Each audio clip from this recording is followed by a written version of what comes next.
I'm hoping There it's we going go. to work this time, considering this weird technology difficulty that I'm having. So one of the things that I've come across and moving everything around is I found my old earbuds that I thought somebody had stolen, but I'm still a little apprehensive to use them. So have I told you this deal yet where I took a semester of science fiction in college? I Oh know it was no. I know it was in the last millennia, but most of Uh, it has turned out to be pretty true. And and they had this, and I don't remember who the writer was, but the smarter people had to affix things to their heads to make them dumber, to make everybody equal. mhm. And I can't get beyond that. And like my wire ones, I don't mind because all the electricity's running through the wire away from my brain. I just don't think I have any cells to spare at this age that burn up like you do. You know, Uh-huh. you're the gifted, talented program guy. I am the Irish pub guy. Sean, before they had all this technology to make smarter people dumber, it was just the Yeah, smarter people drinking a beer and finding everything tolerable. Being a there bar owner, you probably noticed that. I may have seen it once or twice. The most interesting thing I think I've ever seen in 20 years of owning pubs Hmm. is I had a girl in here one night and she was reading a book in Russian. And I go, okay, I don't think I've ever seen that before. And she goes, well, I've been studying Russian for about 5 years. And this is the only place nobody bothers me. And if I'm reading a book that's in Russian, nobody really bothers me.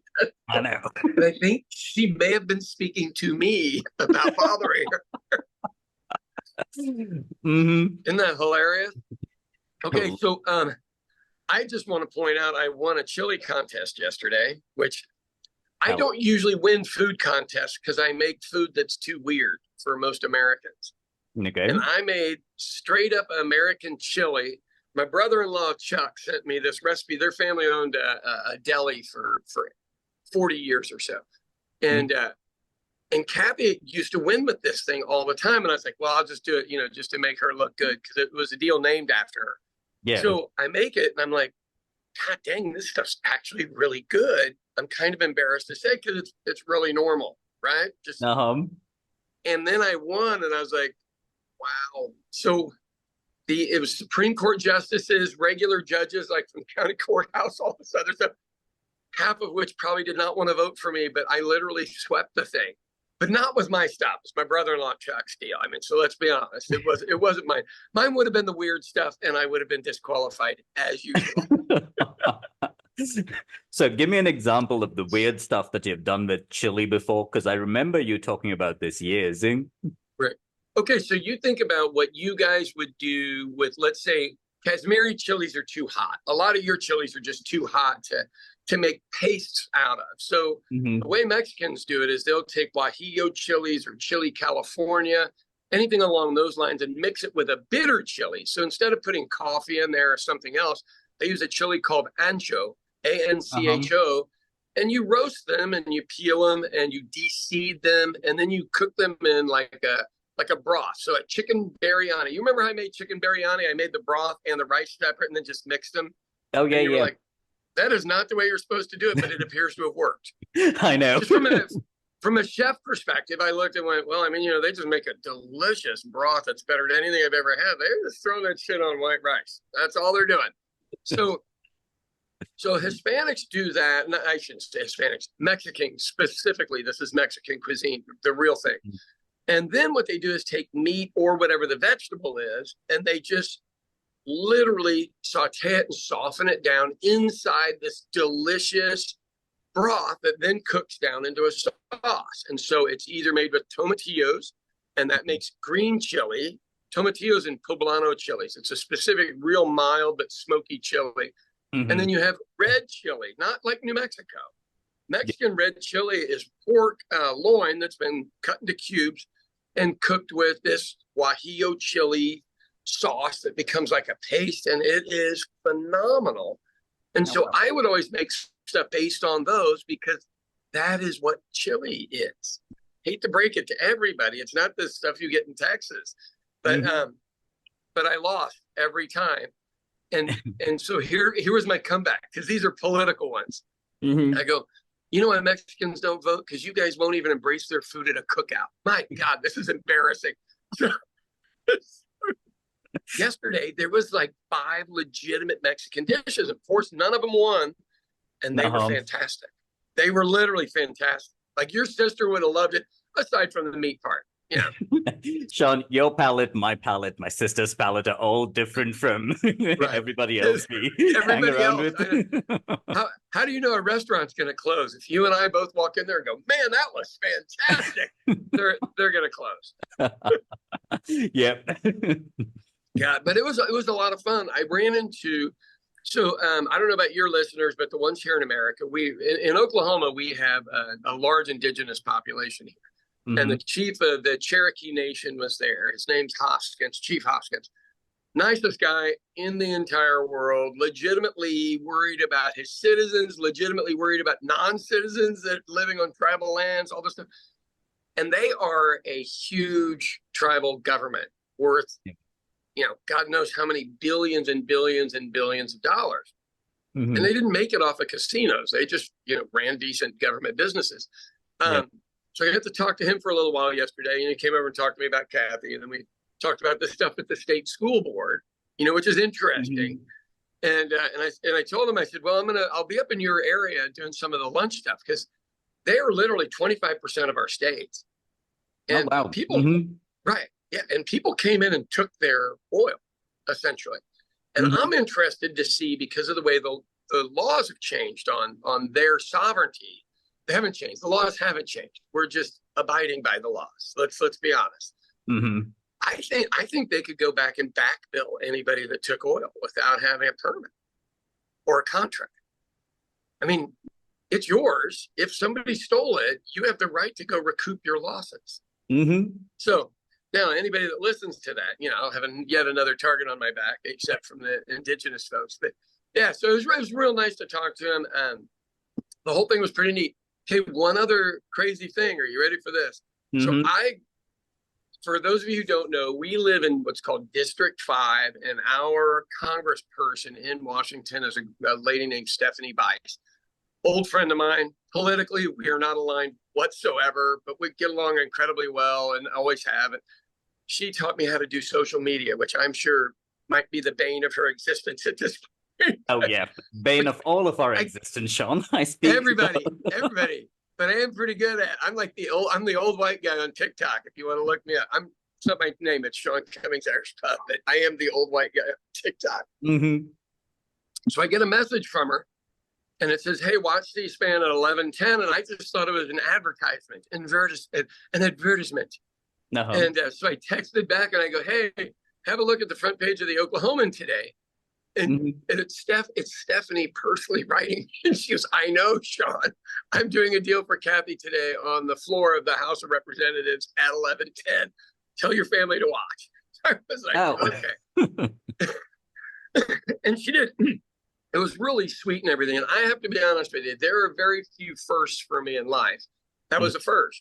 I literally went, because, like our city, when I retire here in about 5 weeks, or temporarily retire in 5 weeks, they'll give me a key to the city and this declaration. And it's really fun for your kids to have for their home and stuff. Mm-hmm. That's the first I've ever seen anybody do it on the House of Representatives floor. And she had a huge, gigantic picture of Kathy with her. But they always got outside of politics, always got along, because Stephanie would stand her ground on her super conservative stuff, and Kathy would stand her ground on the other ones. But they were incredibly cordial, because they were both moms, families, schools, all the same shit that families do. But yeah, isn't that fun? That was kind of neat. I thought that was neat. That is awesome, man. I know. So other than that, buddy, all I got is my lunch delivery stuff, but none of that this week. It's St. Patrick's Day week, so it's now is the countdown. So I got 4 days to get my stuff together. My store list is like this long, literally. It's nuts, my friend. Sean, what's on the lovely menu that I'm going to miss this time? The same thing. So Jewish corned beef that Irish people think is Irish, and it's not. Meat pies, which are actually empanadas, not Irish. Bangers and mash. are British, but we'll take them. We will steal some shit from them for a change. Fuck them. I'm sorry, I cussed. To heck with them. And then I'm doing beef and Guinness, which is Irish, traditional Irish vegetables, the whole deal. That is delicious.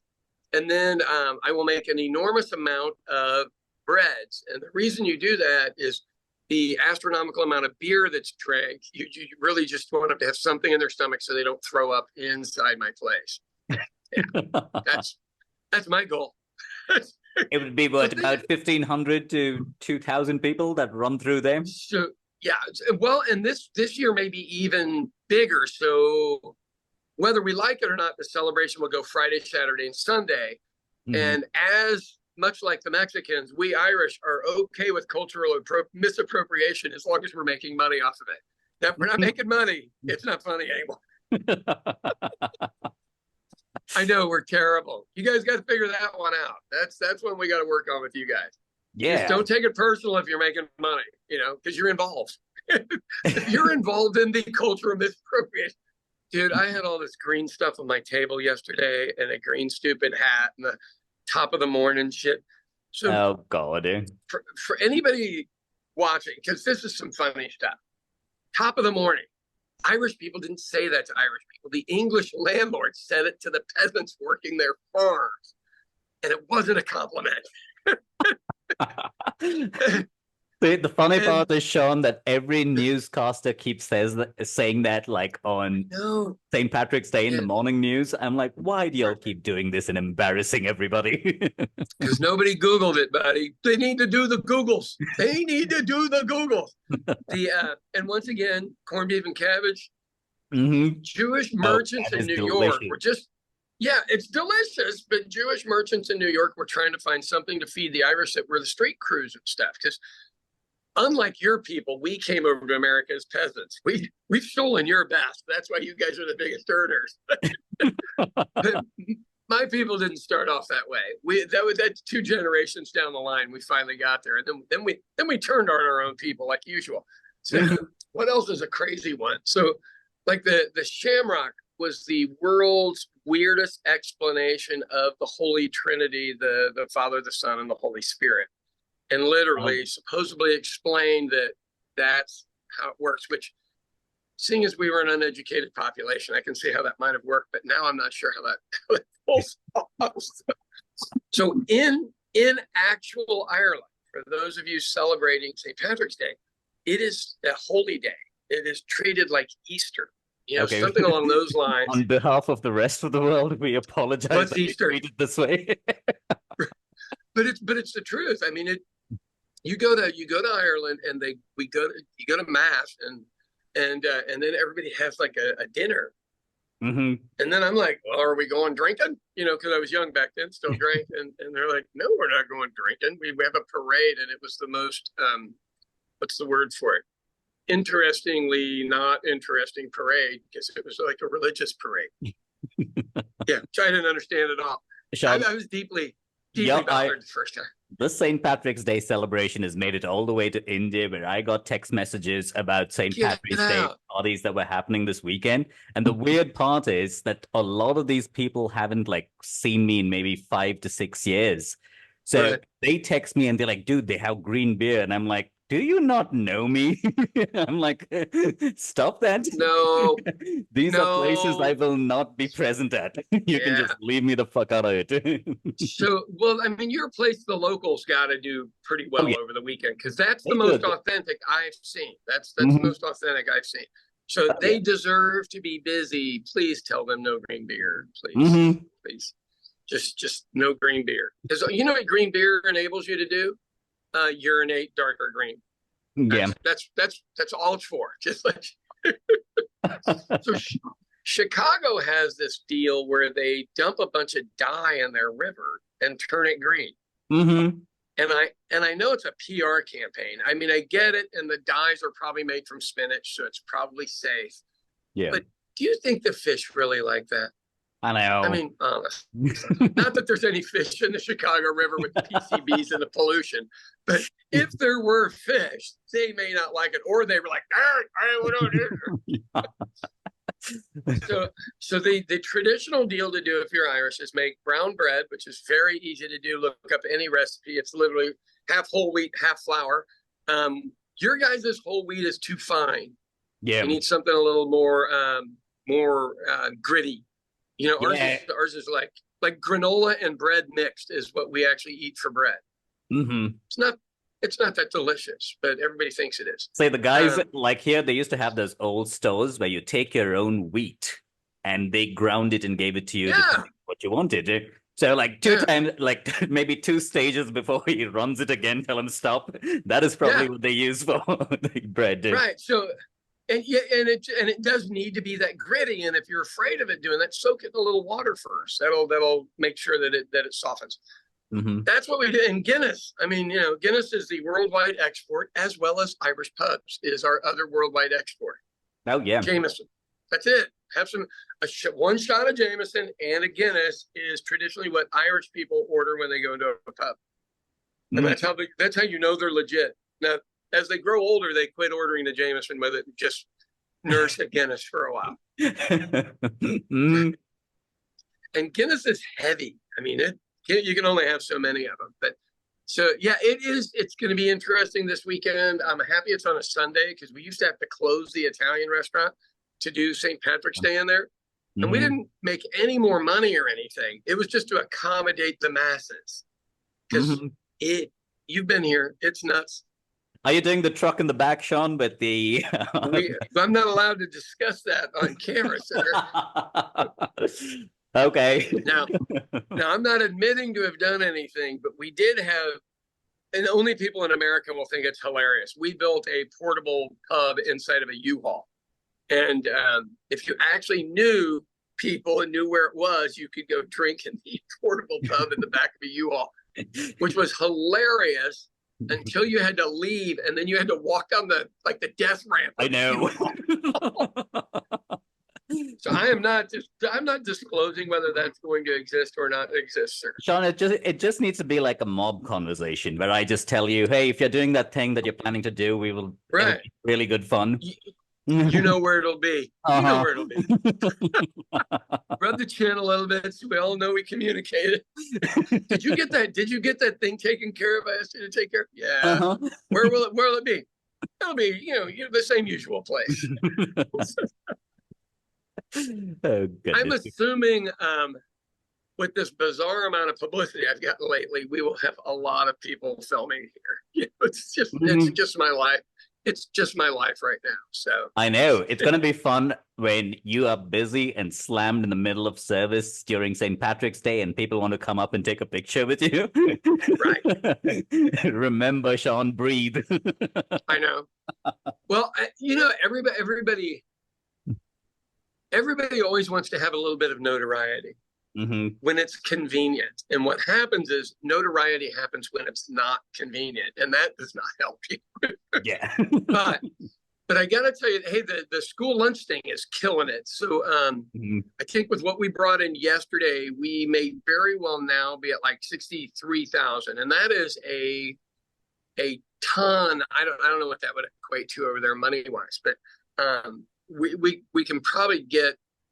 I mean, we've got to be close to 40,000 meals covered on that deal. Oh wow!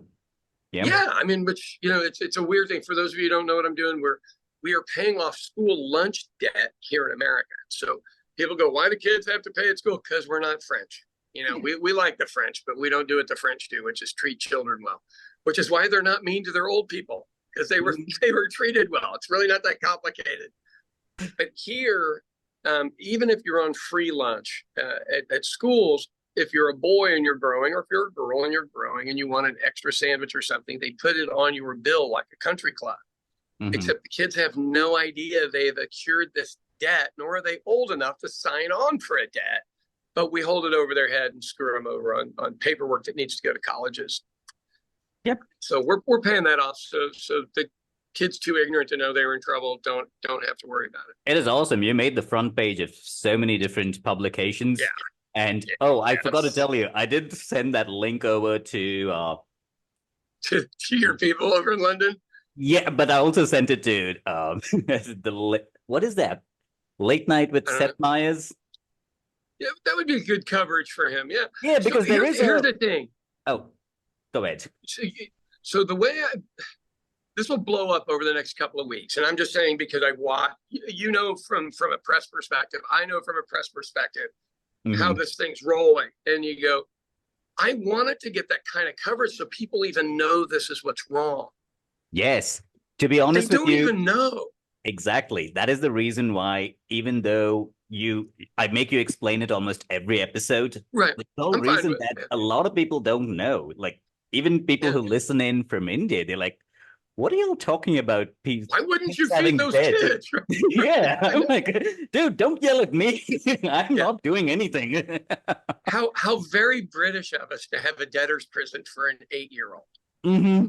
Yeah. I mean, your culture and mine both look and go, this goddamn English around here again. I swear. I mean, so here's let me give you another explanation, because I don't think I've explained Kathy's version of it yet. So the reason this was important to her, it makes girls vulnerable. And what I mean by that, and people go, no, nothing does. If you are a girl in a small town here, usually the small towns are run by 1 or 2 families, and their kids are usually assholes. And they get to be assholes because the parents run the town, right? Yeah. Or the grandparents ran the town, or they're the only people with money. If you are a girl in that town and you go to school and they won't let you eat the free and reduced lunch because you owe some back debt, they give you a cheese sandwich wrapped in plastic. And that cheese sandwich is the worst target a girl can have on her back, because that tells you any boy gets to do whatever he wants with you because you're poor, broke, and can't do anything about it, and you have no political power or connection. And that is why Kathy really sees it as such a big deal. Not the same way I do.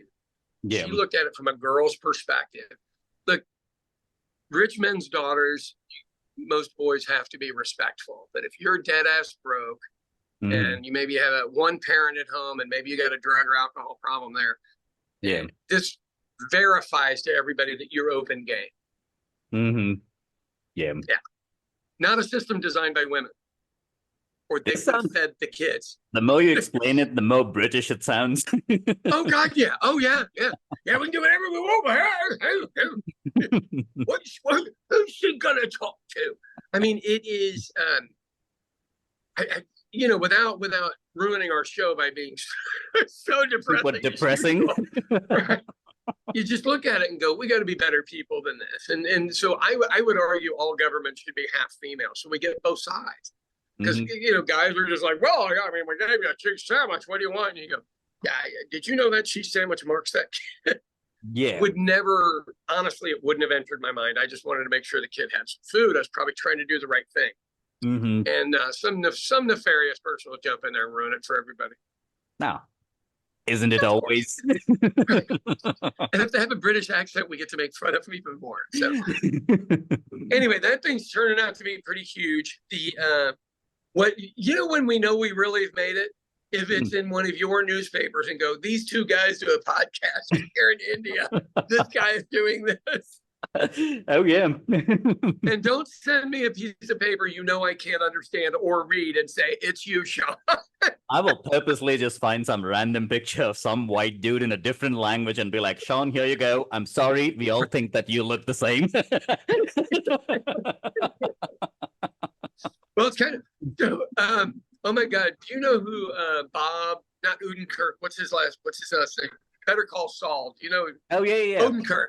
Yeah. Okay, so we look like we're related, and evidently in Oklahoma they think he and I sound exactly alike, and they think we're brothers. I wish. Oh shit, John, you guys do, especially his cadence when he plays for Better Call Saul. Right. Yeah. Right. Yeah. The lawyer cadence, which we both have down pretty well.